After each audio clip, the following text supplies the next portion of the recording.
In this exercise tutorial, I'm going to be taking you through how to do flutter kicks, which is an abdominal exercise. Now, firstly, before I start, you'll notice I've got a mat here, and I've also got a pillow, and that's going to be for neck comfort. You don't have to use one. Those of you maybe that are new to core training or alternatively are prone to neck pain, it might be a good idea to start to introduce a neck pillow whilst doing an exercise such as flutter kicks. Now, firstly, for the setup, a couple of different varieties of how to do this, and I'll show you all of them. So I'm going to come back, heads on the pillow, and then from here, I want to make sure that I've got no arch in my lower back. So the lower back should be in contact with the floor at all times during the exercise.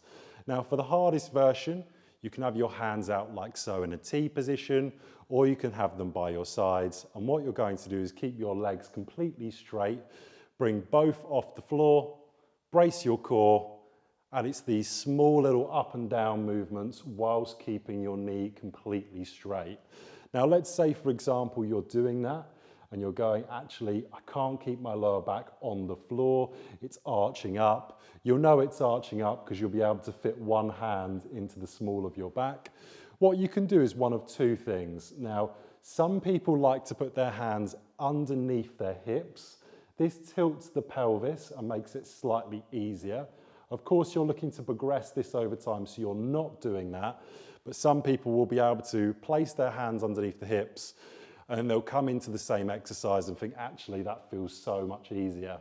If you don't want to do that, what you can also do is start off at a higher range. So, for example, you might decide to do your flutter kicks higher up, which is going to be easier.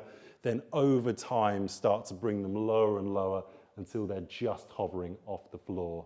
At all times, you're trying to breathe during the exercise, so try not to hold your breath when you're doing your repetitions or amount of seconds.